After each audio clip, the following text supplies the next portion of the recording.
Bien, señoritas, señores, buenos días. A ver, ¿en dónde nos quedamos? El segmento conector. Túbulo colector cortical. ¿En dónde nos hemos quedado? Acá está el tubo colector. Si no me dicen nada, yo sigo avanzando, ¿eh? Porción final del tubo distal y tubo colector. Células principales. Ya, esto sí hicimos. Ya, células principales, claro. Hablamos de las células principales. Hablamos de la aldosterona, también, ¿no es cierto?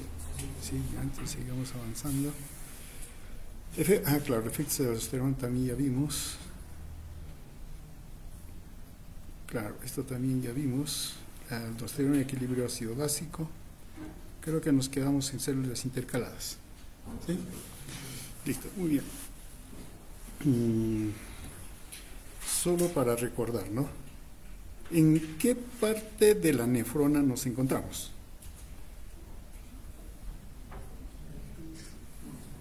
¿En qué parte nos encontramos de la nefrona?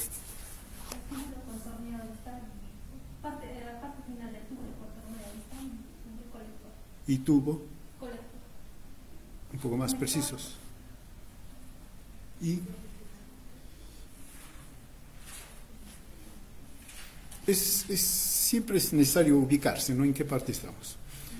Como su compañera dice, estamos en la parte final del túbulo distal, también llamado túbulo conector, ¿no?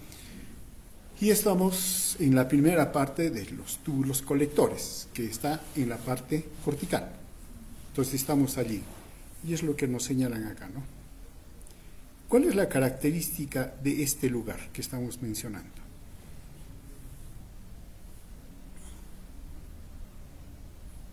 ¿Cómo llegó el líquido intratubular aquí? ¿Qué característica tiene? ¿Es isosmótico, hipotónico, hipertónico? Es hipotónico, ¿no es cierto? Muy bien. Y si esto es hipotónico, ¿y en qué parte del riñón nos encontramos acá? Estamos en corteza. Si yo les pregunto, el epitelio del túbulo, tanto el conector como el colector, ¿es impermeable o permeable al agua? Impermeable, permeable al agua. ¿Permeable o impermeable? Permeable, con P. ¿Sí? Levanten la mano los que estén de acuerdo. Nadie está de acuerdo. Los que no están de acuerdo. Tampoco. Eso sugiere que no se han bañado. Si es hipotónico lo que está aquí, entonces en relación al intersticio, ¿dónde hay más agua?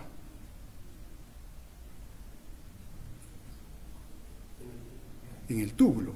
Entonces, si fuera permeable, simplemente el agua se sale. Y ya no se podría mantener en estado hipotónico. Por lo tanto, esta parte es impermeable al agua. Su impermeabilidad es variado por la hormona antidiurética.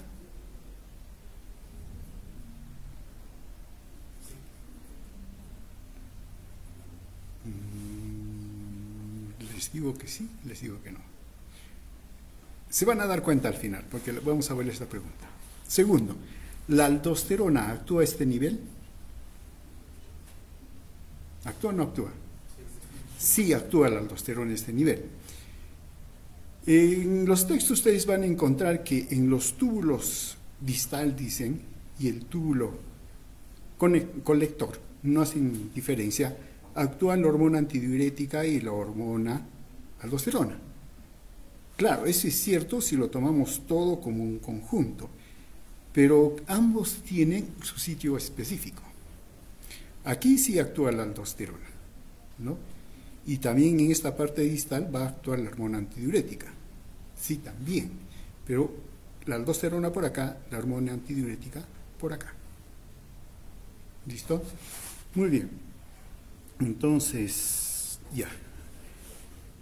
¿Y por qué es que la aldosterona actúa acá? Porque las células principales, que son las que permiten que el sodio entre, están bajo control de la aldosterona. Este canal está bajo control de la aldosterona. ¿Listo? Este otro canal también tiene influencias sobre la aldosterona, pero esto es lo principal. ¿Listo? Entonces, si hay aldosterona, hay este canal. Y si hay este canal, entonces el sodio puede ingresar. ¿Y por qué ingresa el sodio? Por su gradiente, simplemente, ¿no? ¿Y por qué sale el potasio? ¿Por qué sale el potasio? Porque la luz tubular es negativa.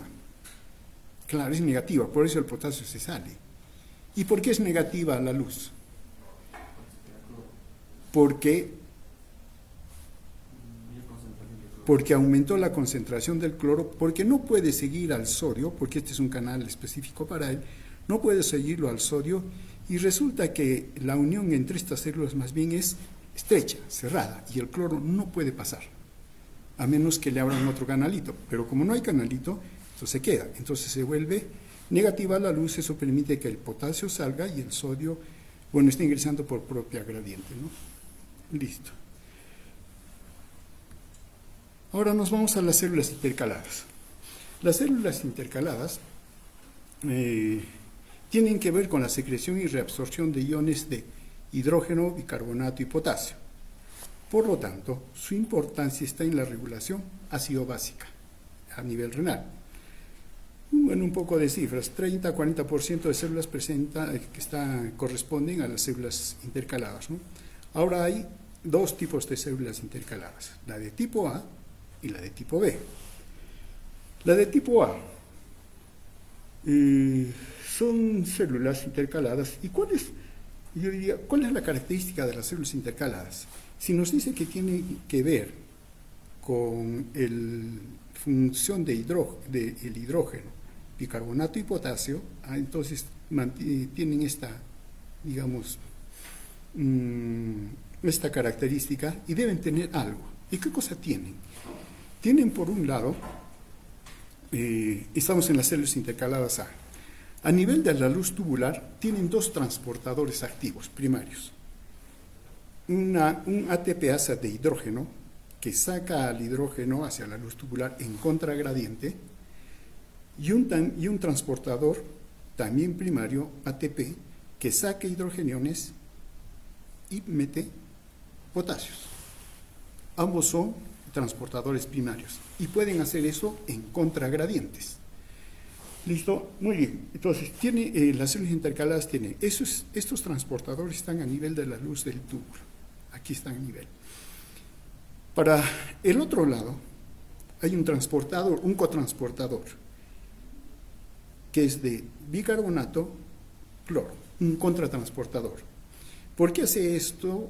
Porque para mantener la electronegatividad. Si dijimos que tenían que ver con el problema o el control ácido básico, entonces de hecho tienen que manejar al hidrógeno y al bicarbonato. Los tienen que manejar. Muy bien. Si tiene el CO2, producto del metabolismo, en esta célula, y este CO2 hidrata y se da lugar al ácido carbónico, y el ácido carbónico luego se disocia en bicarbonato e hidrogeniones. ¿Listo? Muy bien. Esto gracias a que aquí está la enzima anhidrasa carbónica. El bicarbonato va a ser reabsorbido a cambio de cloro, mientras que el hidrógeno va a ser expulsado hacia afuera. Claro, y para mantener el equilibrio se sale el cloro. Y también este transportador va a sacar al hidrógeno. O sea, acá hay dos fuerzas que van a hacer que se saque al hidrógeno. Ahora bien, El riñón siempre va a tratar de mantener el pH. Entonces, cada vez que elimine un hidrógeno, va a absorber un bicarbonato. Ese es lo que siempre va a hacer, ¿no? Listo. Algo más. Esta bomba ATPasa de hidrógeno está bajo control de la aldosterona. Está bajo control. Entonces, la aldosterona, ¿qué está haciendo? En las células principales, ¿qué cosa hace? En las principales. Absorbe el sodio y bota potasio, ¿no es cierto?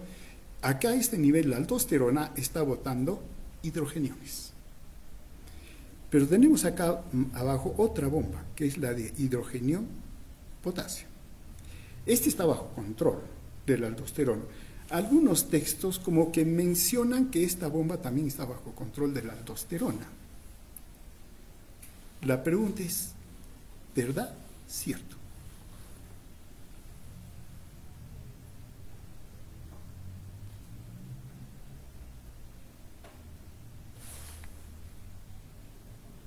Por lógica nomás ustedes ya lo pueden deducir. Porque ya hemos venido hablando de la aldosterona, ¿no? ¿Cuál es su efecto finalmente de la aldosterona? ¿Y qué tiene que ver la aldosterona con el potasio? Usualmente hablamos siempre de la aldosterona sodio, ¿no? Pero ¿qué resulta? Que también maneja el potasio. Y es más, ¿cuál es el principal estímulo para la secreción de aldosterona? El principal. La hiperpotasemia, más que la angiotensina 2. Pero claro, nos olvidamos de esta parte, ¿no? Entonces, si uno les dijera, la aldosterona estimula a este transportador, uno les pregunta, ¿verdadero o falso?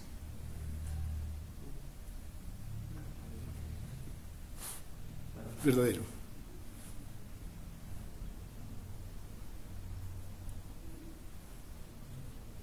¿Verdadero o falso? Ya su compañero ya se decidió. Por lo menos ya tomó una decisión. ¿Por qué? ¿Por qué verdadero? ¿Por qué falso? Sería falso porque la aldosterona se activa cuando hay un incremento de potasio. Entonces lo que va a hacer es regularlo o eliminar el potasio.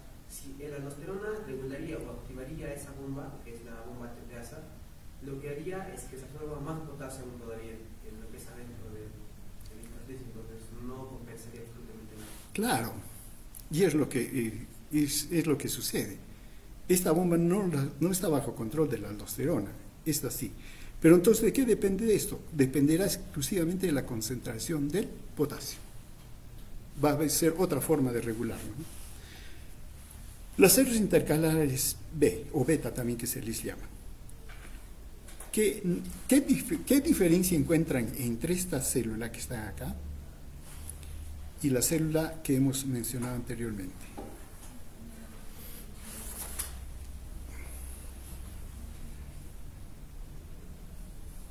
Esta es la A que hemos estado comentando. Esta es la B. ¿Qué de diferente tiene?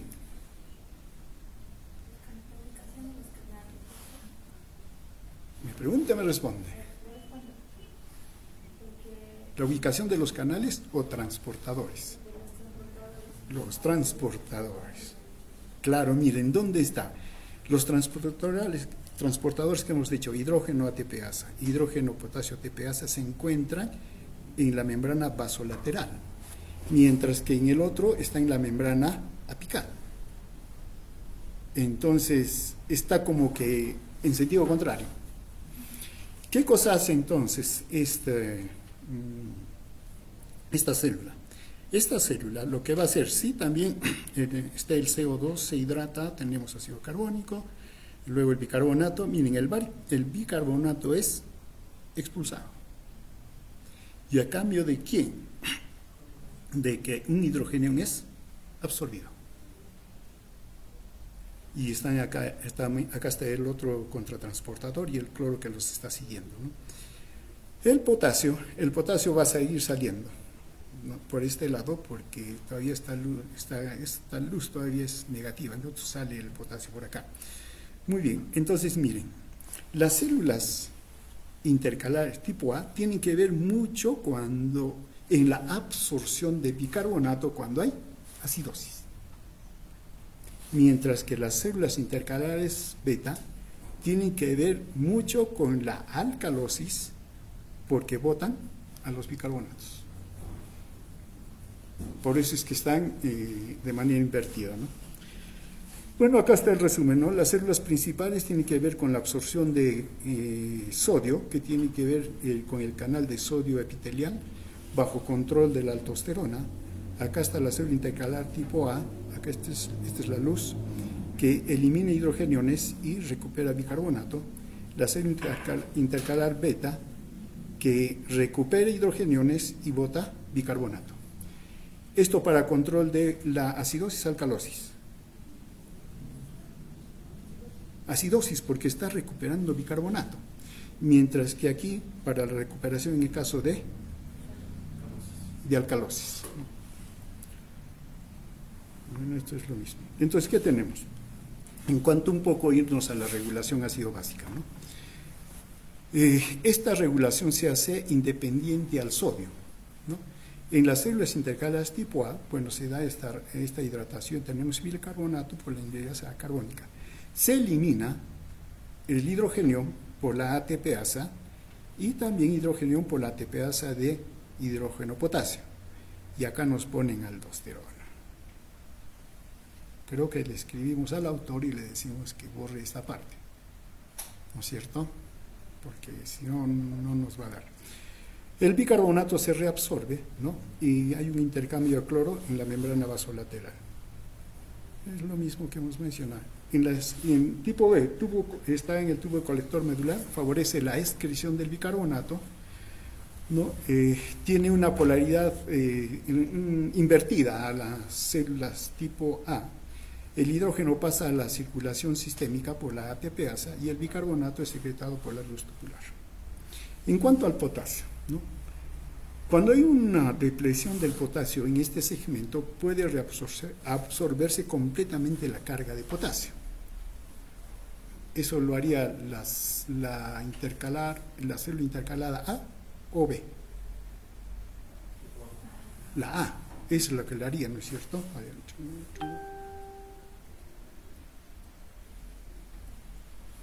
Claro, esta sí la puede absorber, porque la otra no tiene esa. Ya. En las células intercalares, por medio de esta bomba que está en las células tipo A, ¿no? Pueden absorber, ingresa potasio y secreta hidrogeniones. Esto vamos a tomar mucho en cuenta posteriormente cuando estemos hablando de equilibrio ácido-básico. Las células tipo E se reabsorben a través del cloro, o el cloro se absorbe a través de estas células como cloruro de potasio, ¿no? El agua en las células intercalares responde de manera muy mínima, casi nada, a la hormona antidiurética. Acá un poco de los mecanismos que hay que ir ya considerando para la eliminación de los hidrogeniones, ¿no? Como protones libres, ¿no? A la máxima concentración urinaria solo se elimina 1 miliequivalente de hidrogeniones por día, ¿no? Eso es lo que más se puede eliminar, digamos. Unidos con tampón fosfato,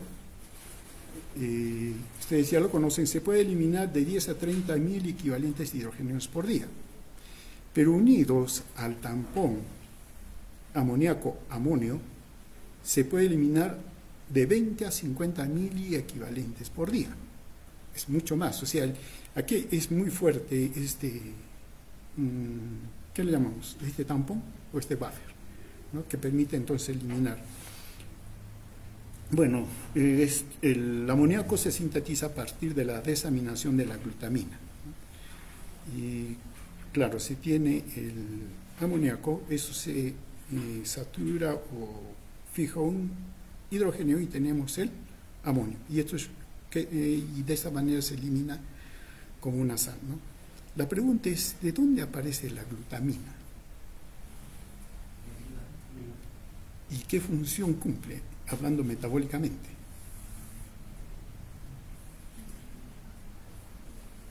Debe cumplir una función. ¿no es cierto? Sí cumple una función en la síntesis o metabolismo de las proteínas. Bien. Vémonos más hacia los túbulos colectores ya, ¿no? Claro, la región del túbulo distal, la conectora, drena hacia el túbulo colector cortical. Entonces ya estamos ahí, la primera parte. Ahora, los túbulos colectores iniciales se van uniendo y forman túbulos colectores corticales de mayor calibre. Ahí estamos en la corteza, ¿no? Entonces acá ya varias nefronas se van uniendo. Luego ingresa a la médula renal y pueden diferenciarse en dos porciones: conductos o túbulos colectores de la médula externa y los de la médula interna. Pues se acuerdan esa división, ¿no? Corteza, médula, parte externa, médula, parte interna. Igualito, ¿no? Está en esta distribución. Ahora, los conductos de la médula interna van a dar lugar a conductos de mayor tamaño y van a dar a los ductos colectores papilares.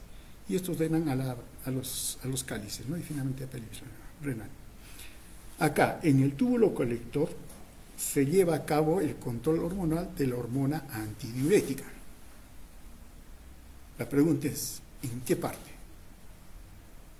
Estamos mencionando 3 segmentos de los túbulos colectores: túbulo colector cortical, medular externo, y medular interno. ¿En cuáles?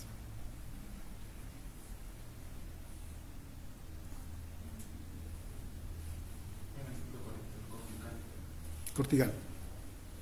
Miren, les estoy volviendo a hacer la misma pregunta que les hice casi al comienzo.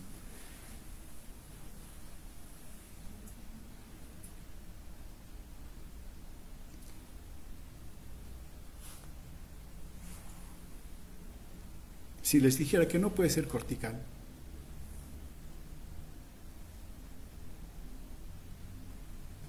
porque si fuera cortical, allí el líquido que ha llegado es hipoosmótico. Si se abre un canalito de agua, se va a salir el agua a la corteza, al espacio, claro. Entonces, por eso ahí no puede actuar la hormona antidiurética, pero sí en la médula, tanto en la médula interna como en la parte de la médula externa. Allí va a actuar la hormona antidiurética. Claro que ustedes en los textos lo van a encontrar tal o cual como lo están viendo acá.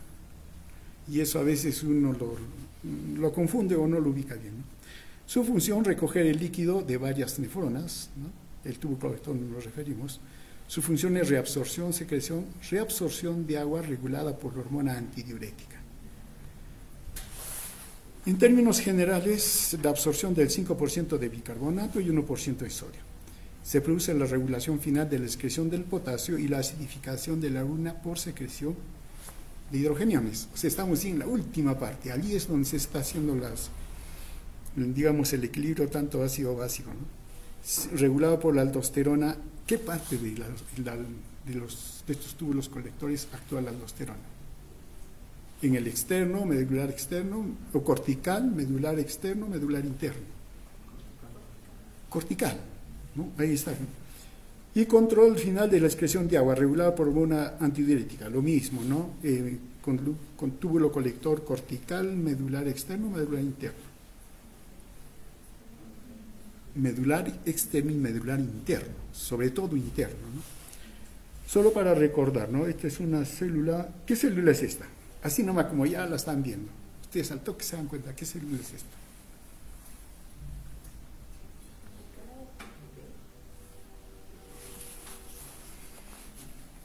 Uno ve esa célula con sus transportadores, todo, ya uno dice, esta es una célula.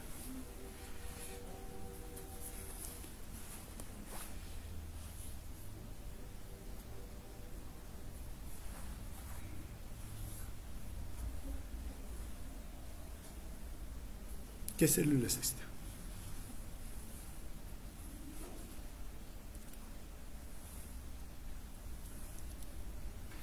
Y la clave está en este transportador.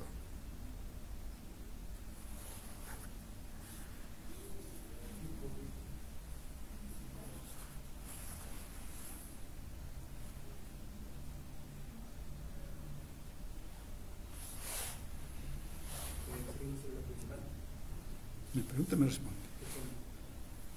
Pero díganlo con convencimiento. Ahora equivóquense, en el examen más ya no se equivocan. Es célula intercalar tipo A, célula principal, célula intercalada tipo B, célula epitelial, tipo B.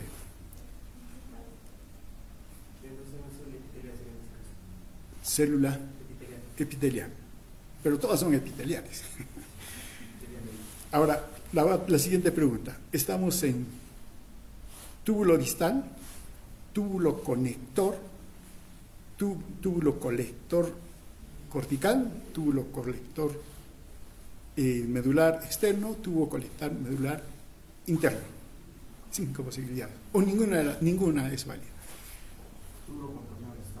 Túbulo contorneado distal. Ya. Final. Inicial. Inicial. Este es túbulo distal, es la parte inicial.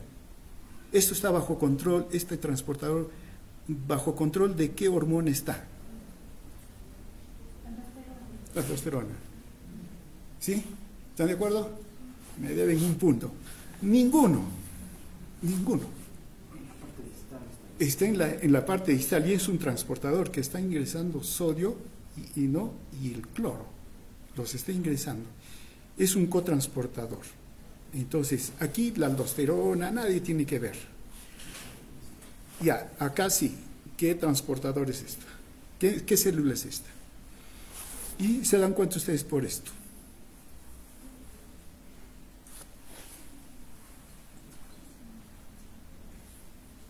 Ustedes ven esto, ya al toque saben qué célula es. Y también se ubican dónde están.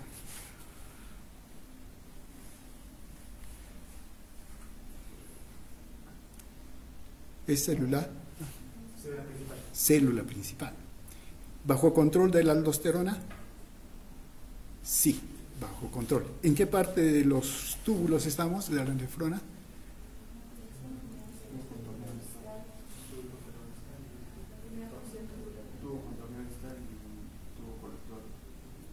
Cortical, allí estamos, ¿no? Y acá están las células intercaladas, ¿no? De tipo A, tipo E, ¿no? Lo que mencionamos, su polaridad. Ya, hablando de los tubos colectores medulares, se absorbe 5% de agua, sodio. Las células epiteliales son permeables al agua, pero dependiente de la hormona antidiurética. Ahora, la permeabilidad a la urea por transportadores es también dependiente de la hormona antidiurética. No hemos hablado de la urea, pero un poco más adelante veremos.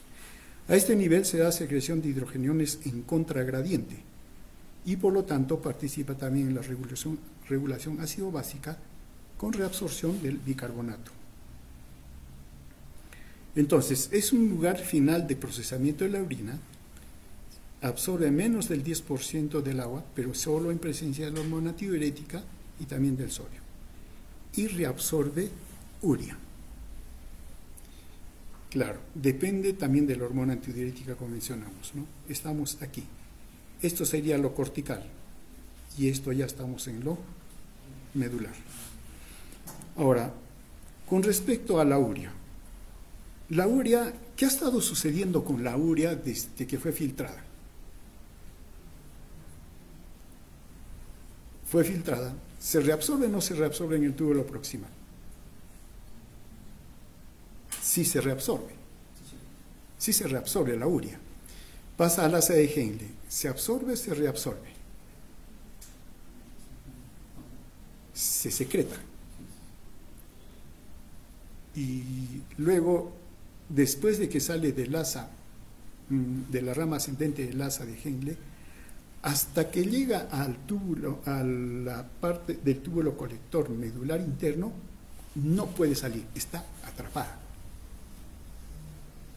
Y si está atrapada la urea ahí adentro, ¿es osmóticamente activa? Sí, es osmóticamente activa. Y empieza a salirse el agua. ¿Qué pasa con la urea? Se concentra. Empieza a concentrarse, ¿no? Muy bien, vamos a llegar allí. Aquí tenemos los transportadores de urea. Está el transportador de urea tipo A1, que sí depende de la hormona antidiurética o vasopresina. Y está en la luz del túbulo, aquí se controla. Este otro transportador que permite que pase hasta el intersticio, más bien no está bajo control, siempre está ahí. Entonces, aquí se realiza el control de la absorción de urea, porque se está absorbiendo, ¿no?, debido a que está en el túbulo. Y esto es lo que sucede con la urea. La urea se filtra, ¿no?, se tiene el 100% y en el túbulo proximal se absorbe el 50%. ¿Eso qué significa? Que hay un 50% que ingresa al asa de Henle, pero en la parte, digamos, de la médula interna, sobre todo en la rama ascendente, se secreta urea. Y se secreta en un 60% comparativamente. Entonces, esto va a seguir subiendo y cuando llega al túbulo distal, antes de entrar a los túbulos colectores, hay un 110% de urea. Eso es alto. Toda esta parte que está aquí es impermeable a la urea. No la deja salir. También esta parte no la va a dejar salir. Pero cuando va ingresando aquí, acá sí en la parte interna puede ser reabsorbida hasta un 70%. Y eso va a depender de la presencia de la hormona antidiurética. Entonces, finalmente acá teníamos un 110%, se reabsorbe 70%, 40% se elimina, se excreta. ¿Dónde estamos? Estamos aquí. Aquí la urea salió, no tiene problema, aquí ya más bien quedó atrapada, no empieza a salir, ¿no? Pero llegó acá un 50%, pero aquí es secretada. ¿Y de dónde salió esta urea? Sale de aquí, del túbulo colector interno. Porque aquí, como se ha absorbido agua, se ha vuelto hipertónico, la concentración de urea ha aumentado, entonces si se abre un canalito, sale la urea. ¿Y qué hace la urea? En este medio interno aumenta la osmolaridad, pero sigue en cantidad. Y como está en mayor concentración, y acá está al 50%, y acá hasta cerca del 100%, entonces la urea ingresa nuevamente al túbulo, y eso le llamamos nosotros secreción. Acá hay reabsorción en el túbulo, en los túbulos colectores, ¿no? Túbulos colectores de la médula interna, hay reabsorción y aquí hay secreción. Listo. Siendo un poco más específico con el tubo colector medular. Tiene células epiteliales cúbicas en número y un número reducido de mitocondrias. ¿Eso qué significa? Que no es muy activa metabólicamente, comparando con las células que están en el túbulo proximal, que ellos sí tienen alta cantidad de mitocondrias porque necesitan mucha energía. Ellos no. Y es lógico por lo que acabamos de decir, están utilizando la osmolaridad, la concentración, ¿no? Y se están desplazando, ¿no? Y es el lugar del procesamiento final de la urea, ¿no?, de la orina. Por un lado, participa en la regulación del equilibrio ácido-básico. Entonces significa que es capaz de secretar iones en contragradiente de concentración. También tiene que ver con la permeabilidad de la urea. Esto en presencia de hormona antidiurética, su permeabilidad a la urea aumenta y esto activa transportadores específicos que le permite salir a la urea del túbulo colector medular, ¿no? También tiene que ver con la permeabilidad del agua, que está regulada por la hormona antidiurética, y en presencia de esta, las acuapolunas a la membrana celular, y esto hace muy permeable a este segmento para que el agua pueda ser reabsorbida. Y finalmente se reabsorbe menos del 10% de agua y sodio filtrados a este nivel, aún con presencia de la hormona antidiurética, ¿no? Claro, esto con variaciones de la hormona antidiurética. Y listo, con esto tenemos el resumen de todo.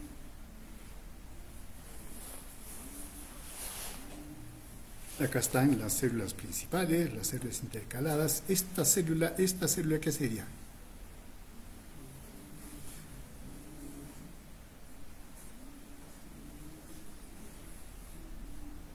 Esta es una célula del túbulo contorneado distal y esta es una célula del túbulo contorneado proximal. Listo, ahí está todo el resumen de todos los transportadores. Y si quieren más resumen, acá hay otro resumen. Este es el resultado de todos los procesos. ¿Qué tenemos? Ya, hasta aquí quedamos la vez pasada, ¿no? Saliendo del túbulo proximal. Luego le sigue la CGN y todo lo demás. Pero, por ejemplo, con el bicarbonato, ¿no? Sí disminuía el bicarbonato, y después que salió al túbulo proximal, la CGN le subió un poco por la concentración y luego va a bajar, ¿no? Túbulo distal. Pero desde aquí, claro, acá nos están poniendo en condiciones normales, pero esto va a jugar. Dependerá del estado de acidez, del estado ácido-básico que tengamos. Si es una alcalinidad, entonces esto va a tenderse a subir. Si es una acidez, esto va a tenderse a bajar, ¿no? Va a empezar a jugar. La urea, como mencionamos, la urea subió muy poco, ¿no? De 100%, acá teníamos un 50%, pero mire, del ACG en el túbulo distal y todo lo demás se empezó a concentrar. Y en el túbulo colector, casi hasta el final, se está manteniendo su concentración, porque sí eliminamos urea, por más que haya hormona antidiurética, ¿no? Es alto. ¿Qué cosa es esto?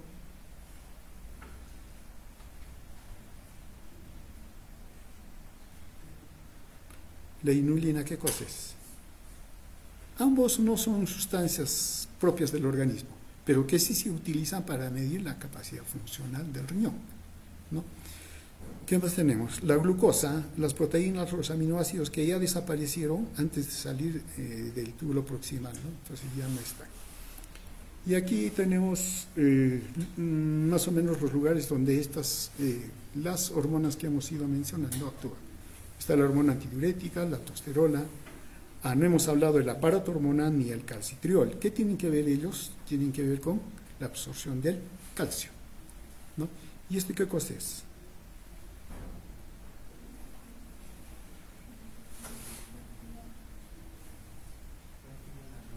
El péptido natriurético auricular, que no nos olvidemos, ¿no? Entonces, si vemos que la actividad de la hormona antidiurética en túbulo contorneado distal, no, túbulo conector tampoco, túbulo cremín, en las células principales sí, ahí menciona, pero en las parietales muy poco. ¿Pero dónde funciona? En el tubo colector medular, tanto el externo como el interno. La aldosterona en el segmento conector sí, células principales sí, las parietales también las ponen acá la aldosterona, pero solo deben estar las parietales. Y también sí tiene efecto a nivel de tubo colector medular externo y el interno también. El péptido auricular natriurético solo actúa en la última parte del túbulo colector medular, aquí. ¿Y cuál es el efecto?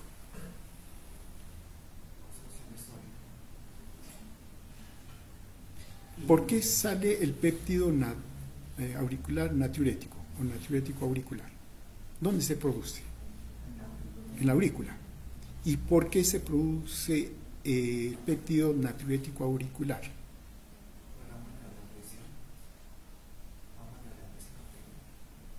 ¿Es de baja o alta presión?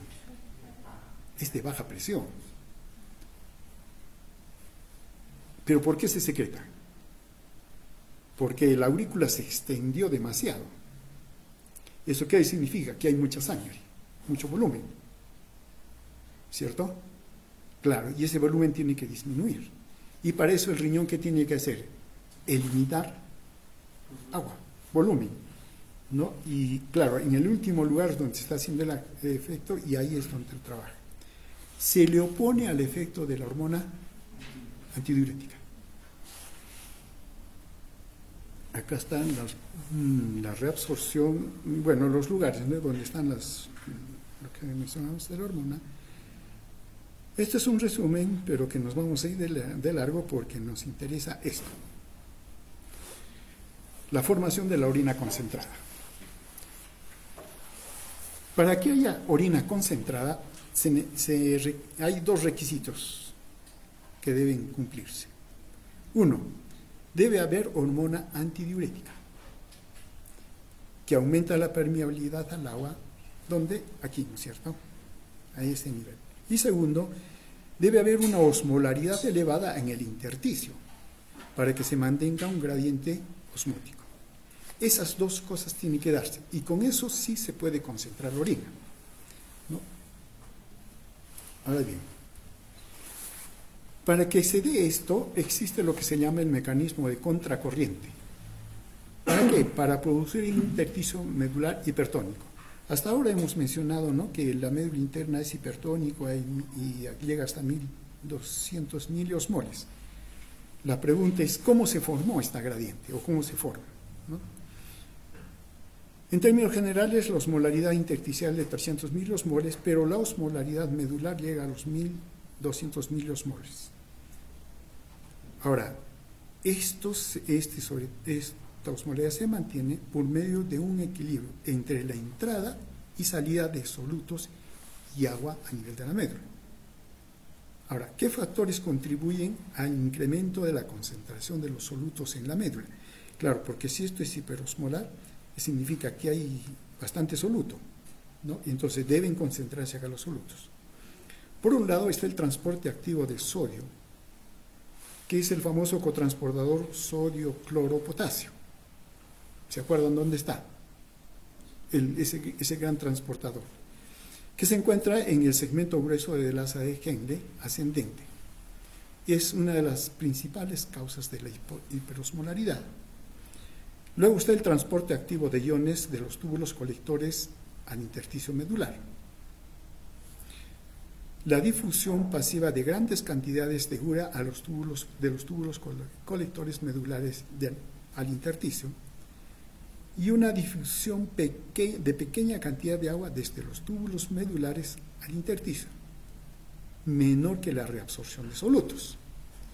Claro, si estamos hablando que debe haber concentración, ¿no?, el agua, sí va a haber pequeñas cantidades, ¿no?, que se van a absorber, pero siempre debe ser en menor reabsorción de los solutos, porque si no ya no sería orina concentrada, sería orina diluida. Y este mecanismo de contracorriente de un intersticio medular hipertónico se va a formar, digamos, por este principio, ¿no? A tomar en cuenta, son etapas que se van repitiendo, ¿no?, y que cada etapa va a agregar un soluto a la médula. Con el tiempo se debe mantener esta graduación de solutos en la médula. Tiene que haber un sistema que multiplica la gradiente de concentración, y esto permite que aumente la osmolaridad hasta inclusive 1400. Ahora bien, ¿quiénes participan acá? La reabsorción continua de cloruro de sodio por la rama gruesa de la Henle y la continua entrada de cloruro de sodio al túbulo proximal. Este es el sistema multiplicador contracorriente. Veamos. ¿Qué nos dice? Que siempre debe haber ingreso de sodio, de cloruro de sodio. Siempre. Y eso sucede, ¿no? Después que sale el filtrado del túbulo proximal, tiene una cantidad de cloruro de sodio. ¿Qué mantiene los 300 miliosmoles? Ingresa, se da la vuelta por el asa de Henle y sale. Si no hubiera nada, ingresa y sale y no hay ningún cambio, y el intersticio entonces se mantiene en equilibrio con el líquido. Ahí no hay nada. Pero ¿qué sucede en la parte ascendente de la rama ascendente de la Henle? Acá hay un transportador. Empieza a sacar al soluto, lo saca. ¿Qué transportador es?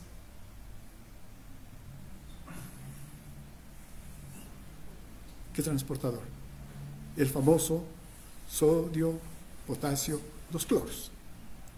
él trabaja acá.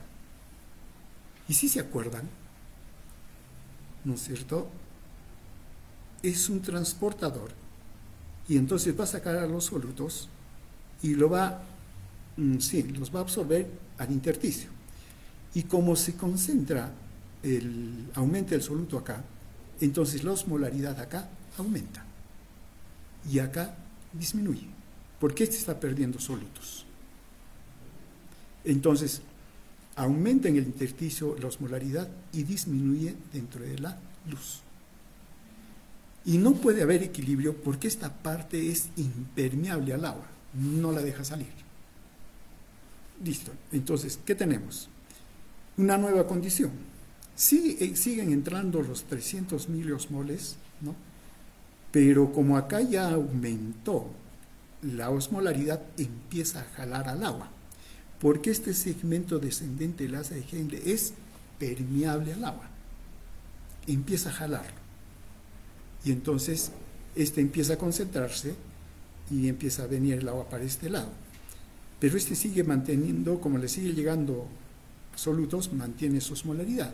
Entonces ya tenemos, y cuando se da la vuelta, este líquido, como le extrajeron el agua, y viene por acá y se sacan los solutos, entonces ya tenemos ya una diferencia. Y está aumentando la osmolaridad en el intersticio. Y tenemos esta otra condición. Se vuelve a repetir lo mismo. Está entrando con 300, pero ya, digamos, como ya ha sido absorbido como 100, ¿no? Y se sigue absorbiendo, se da la vuelta y le sigue absorbiendo el sodio, ya no está en 300, 350, 500 sube. Y este le extrae agua. Y este baja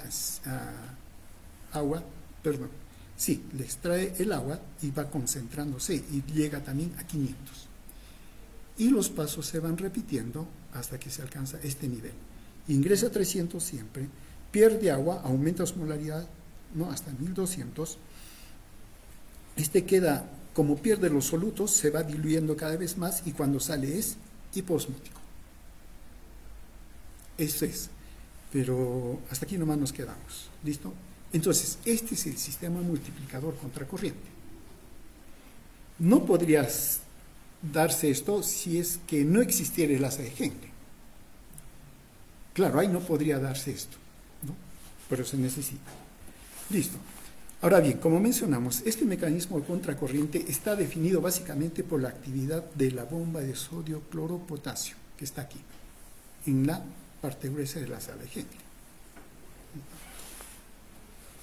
Ahora bien, sí, eso es lo que hemos mencionado, pero miren, lo máximo que puede hacer esta bomba de aumentar la osmolaridad en el medio interno de la célula es hasta 400 nada más, 400, 500, no puede más. Y miren, ¿estamos en qué parte de la médula aquí? En la parte externa.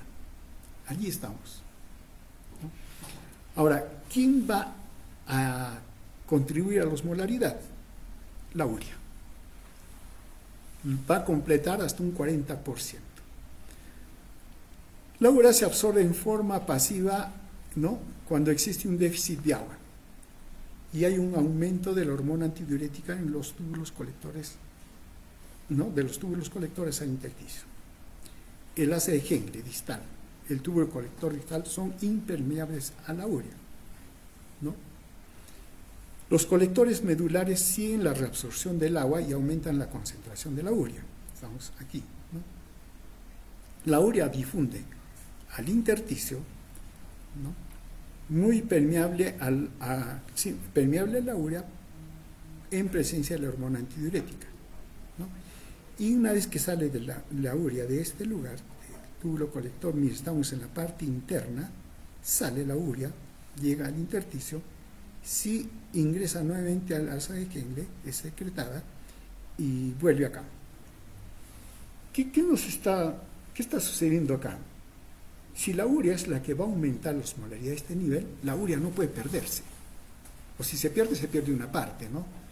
No puede perderse, se tiene que recuperar. Por eso es que acá la urea es recuperada.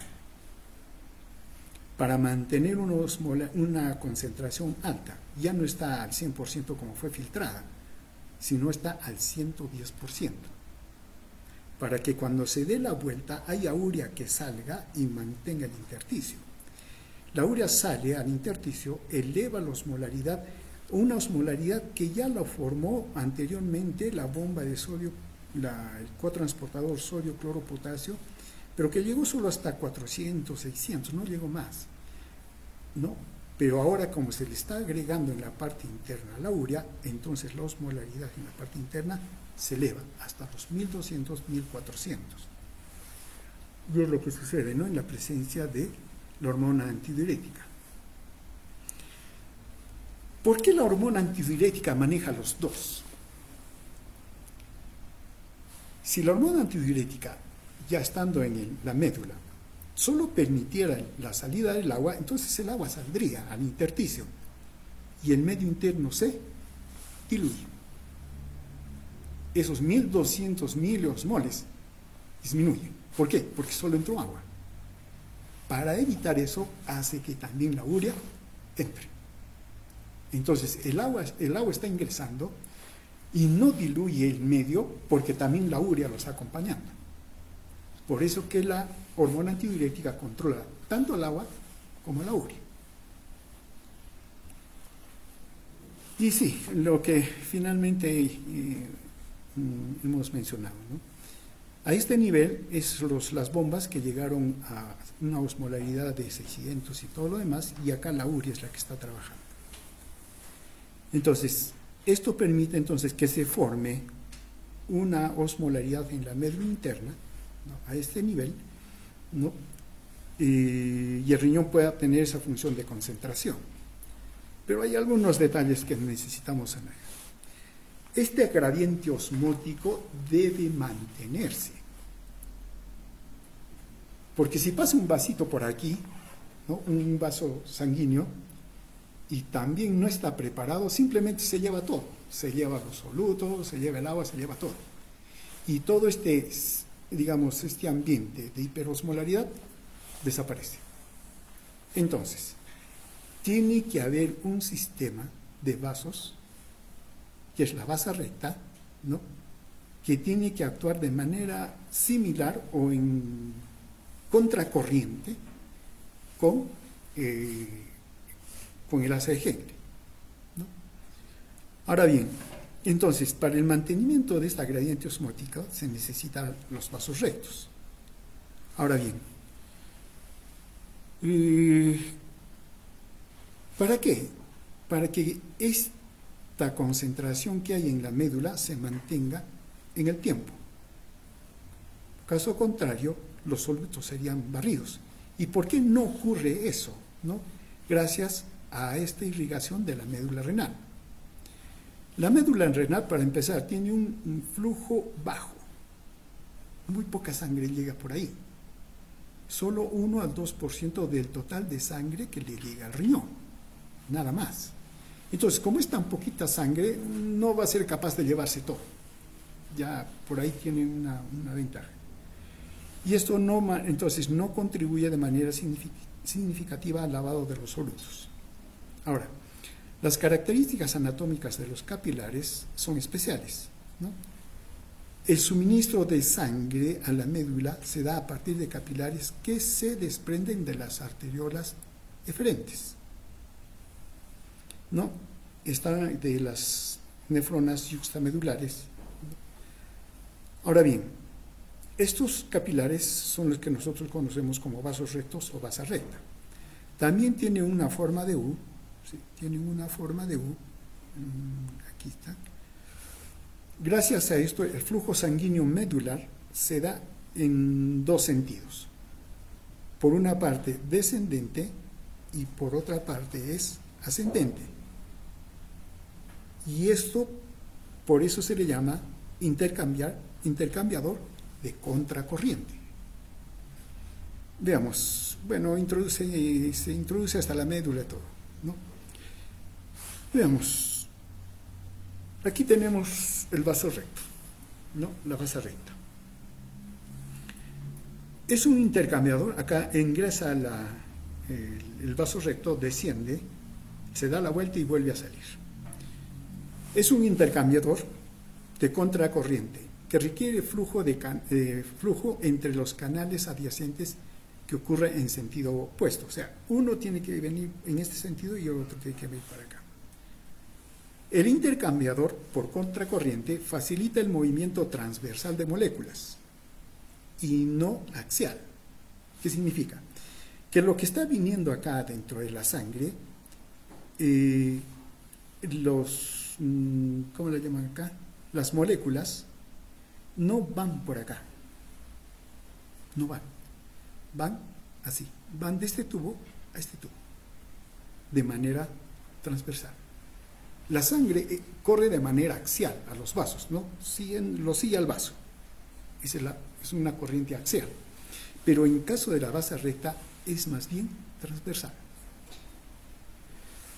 Y por último, el movimiento de las moléculas se realiza por difusión pasiva a través de membranas de los vasos rectos. Estas es entonces las características, ¿no? Su flujo es en sentido inverso y el flujo de los solutos es transverso. ¿Qué tenemos acá? Aquí la sangre ingresa.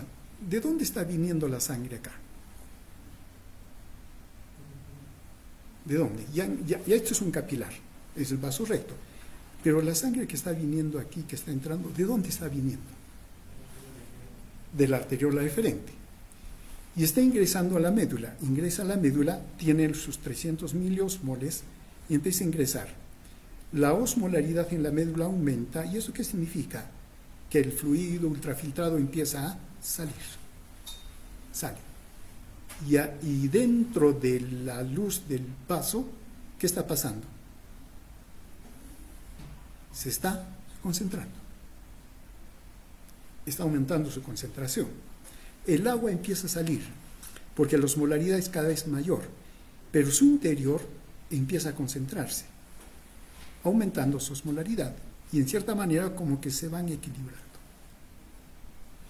Cuando llega a lo más profundo, y dada la velocidad de que, a pesar que es lenta la sangre, ¿no? Por acá, pero dada la velocidad en que tiene, no llega a equilibrarse en la médula interna a 1200 miliosmoles el contenido, solo llega a 1000 miliosmoles, no logra alcanzar los 1200 y empieza a salir nuevamente, ¿no? Y como empieza a salir nuevamente, la osmolaridad en la médula empieza a disminuir. ¿Y qué sucede?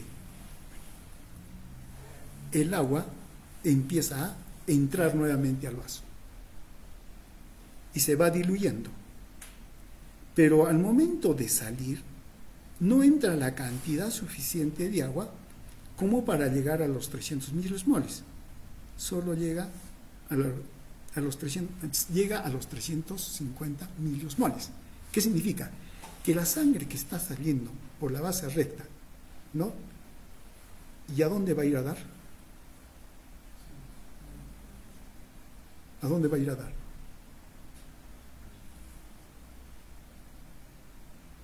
A la vénula. Acuérdense, este es un capilar. La arteriola eferente es la arteriola, y por acá esto va a terminar y esto va a irse a la vénula. Y ya se está yendo ya del riñón. Entonces, sale con 350 miliosmoles, un poquito más concentrado que la que ingresó. Pero lo suficiente para llevarse los solutos y todo lo demás que llegaron acá. En buena cuenta. Los vasos rectos no están tanto como para hacer intercambio con el medio extracelular, como lo hace cualquier capilar en cualquier parte de los tejidos. Ese no es su trabajo. Su trabajo es que no se diluya el medio interno, y sí hay una cantidad de solutos que es necesario llevárselo, y por eso se los lleva, y tiene una pequeña cantidad de 300 miliosmoles. Pero ¿cuál es el negocio? Que no diluyó a la médula. No la diluyó. La mantiene, ¿no? Y si ustedes ven aquí, acá tenemos ¿Qué cosa sería esto? Esto que está aquí. La rama descendente de la Saeghengle. ¿Qué está pasando acá en la rama descendente de esa Saeghengle? Absorción de agua, ¿no es cierto? Está absorbiéndose agua por la osmolaridad. ¿Y acá qué está pasando con el agua? Está perdiendo también agua, ¿no? Están perdiendo. Y cuando sale el agua, acá regresa. Aquí ya no regresa. No regresa. No regresó el agua, porque esto es impermeable al agua. Listo. Entonces, esta es la razón, ¿no?, por la cual se mantiene entonces la osmolaridad a nivel del medio interno. Se forma primero y se mantiene. Y para terminar, puede haber una reabsorción obligatoria y facultativa de agua a nivel renal, ¿no? La reabsorción de agua en el túbulo proximal y en el segmento descendente de la Saeghengle se denomina reabsorción obligatoria. Eso se da, ¿no? Esto porque acompaña a los solutos que han sido absorbidos. Ahora, más bien la absorción del agua en el túbulo colector se denomina reabsorción facultativa. Aquí de esta reabsorción facultativa depende si la orina es concentrada o diluida, dependiendo de la necesidad del organismo. La absorción facultativa depende de la presencia de la hormona antidiurética, la cual aumenta la permeabilidad del agua a la membrana luminal en el tubo colector. Ahora, la fuente de energía para esto es la gradiente osmótica medular. Veamos, formación de orina concentrada. Sí, pasa la orina y todo lo demás. Pero, ¿qué significa? Que cuando aumenta la osmolaridad en el plasma, ¿no?, o disminuye la volemia, se libera la hormona antidiurética. Claro, acá pongámonos. ¿Cuándo se libera hormona antidiurética? Cuando la osmolaridad en la sangre es alta. O cuando hay disminución de volumen. Eso llega al hipotálamo y el hipotálamo dice, acá falta líquido. Entonces se secreta la hormona antidiurética. Y si se secreta la hormona antidiurética, los mecanismos que hemos dicho, lo que va a suceder es jalar al agua, jalar la urea, y la orina que está aquí queda concentrada. En caso de la hormona de la orina diluida, el hipotálamo no detecta aumento de osmolaridad, no detecta disminución de volumen, no secreta hormona antidiurética. Si no hay hormona antidiurética, el agua no puede salir de los túbulos colectores y se va con la orina. ¿Y qué tenemos? Orina diluida. Bueno, esa es la forma en que actúa y listo. La orina concentrada o diluida se define en el túbulo colector, aquí. Todo lo demás es obligatorio, solo aquí. ¿Y debido a qué? Porque aquí es donde actúa la hormona antidiurética. Ya, lo demás es propaganda. Listo. Con esto terminamos todo lo que son la nefrona y movimiento. Y ya nos toca hacer equilibrio ácido básico. ¿Preguntas?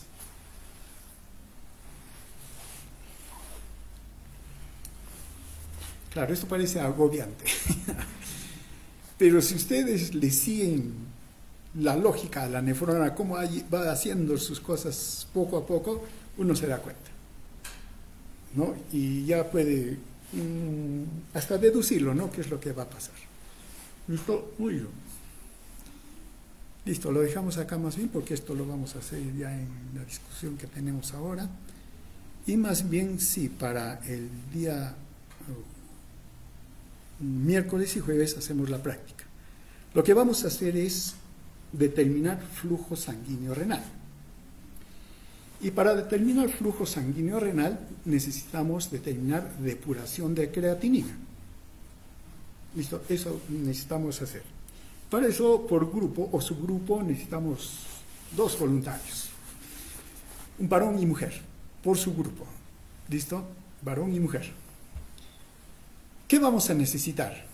Y para hacer la depuración de creatinina hay varias fórmulas, pero la más usual y, digamos, más segura es medir creatinina en sangre y en orina.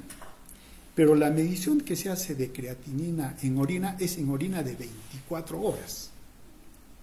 ¿Eso qué significa? Que los voluntarios van a juntar su orina de 24 horas y se van a venir con su bidón.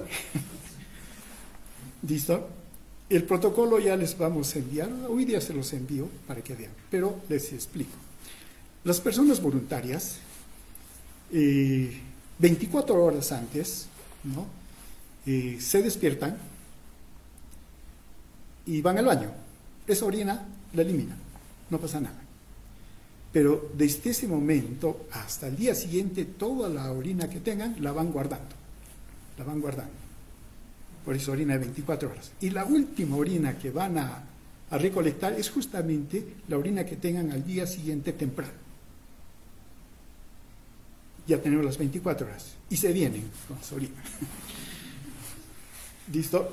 Orina de 24 horas.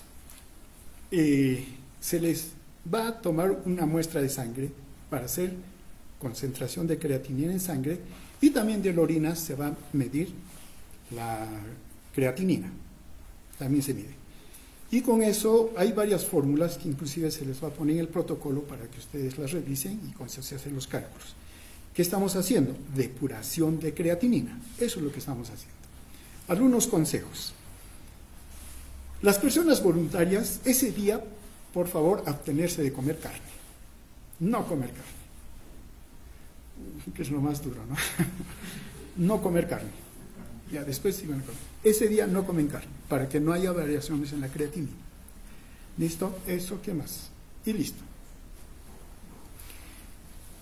Ahora bien, vamos a coordinar con los de laboratorio. Puede que, digamos, excepto el grupo 2, que el FECO a 7 de la mañana, claro que ese rato van a venir, pero los otros grupos, ¿qué pueden hacer? Traer la orina más antes, ¿no? Y tomarles las muestras de sangre más antes. Entonces eso da tiempo para que los de laboratorio determinen el valor de creatinina, todo. Y cuando nos toque la práctica, ya tenemos los valores. Y entonces podamos ya desarrollar la práctica todo. ¿Listo? Eso sería para el grupo 1 y para el grupo 3. El grupo 2 sí siempre está un poco en problemas porque empieza a 7 de la mañana. Tal vez tendría que traer su muestra el día anterior, pero eso significa adelantarlo todo, ¿no es cierto? Entonces, conversaremos si los laboratoristas pueden venir un poco más antes, 6:30, para que hagan el procesamiento. Y a las 7 ya tengamos los datos. ¿Listo? Entonces, eso para la práctica del día miércoles y jueves, ¿no? Ya en su horario de cada uno. ¿Listo? Muy bien. ¿Alguna pregunta? Ya. Lo que vamos a hacer es depuración de creatinina. Eso es lo que va a hacer. ¿Y qué es la depuración de creatinina? No es sino la fracción de filtración. Pero, ¿cómo teniendo la fracción de filtración determinamos el flujo sanguíneo renal? Que es una cosa diferente. Claro que están entrelazadas. Su tarea de ustedes es revisar qué es depuración de creatinina, sus valores normales de creatinina y todo lo demás. Pero su tarea principal es qué significa, cómo podemos determinar el flujo sanguíneo renal teniendo la fracción de filtración, que es la depuración de creatinina. Eso es. Y también para completar, porque para hacer los cálculos necesitamos hematocrito. Y se hace por capilaridad, que ya bastantes veces lo hemos hecho, ¿no? Entonces, la persona, los voluntarios que van a traer su orina, se va a determinar volumen y concentración de creatinina, sangre para determinar concentración de creatinina y hematocrito. ¿Listo? Muy bien. Sí, se va a utilizar un poco de unos 4 o 5 centímetros cúbicos de sangre, porque hay que separar plasma y todo lo demás. ¿Listo? Bien, entonces hasta aquí sería lo que tendría que mencionarles. ¿Alguna pregunta? ¿Algo? ¿No hay? Listo. Entonces nos vemos en las prácticas. Sí. Profesor, en nuestro tratado de hoy menciona sobre los receptores V2 de la hormona antidiurética y también menciona los receptores hormonales. Y estos receptores son importantes memorizarlos, ¿no? O sea, los receptores para las hormonas, por ejemplo, la antidiurética que era la V2, que no son. Tal vez algunas sí. Por ejemplo, las antidiuréticas siempre le he dicho, ¿no? Uno no está bajo control de la hormona antidiurética, la aquaporina. Entonces, eso sí. La 2 sí está bajo control. Que se acuerdan de eso es más que suficiente, ¿no? Después, ¿qué más? Pues no hemos hablado de receptores específicos de aldosterona, porque también hay 2 tipos por lo menos de aldosterona. Lo dejamos ahí. De la angiotensina tampoco no nos hemos metido con ello, ¿no? Simplemente decimos angiotensina, receptor de angiotensina, que también hay 1 y 2. Y de repente, ya, pues no nos vamos a complicar, porque resulta que la 1 y la 2, las 2 tienen efectos bien diferentes. No, pero sigamos nomás con la aldosterona tiene su receptor y listo, ahí nomás lo dejamos. Ya en otro momento sí se va a tener que ver de manera específica. ¿Listo? Muy bien. Listo, entonces nos vemos con el primer grupo a las 9:15. ¿Están del primer grupo? 9:15. Porque tengo que hacer unas coordinaciones con los de laboratorio. ¿Listo? Muy bien.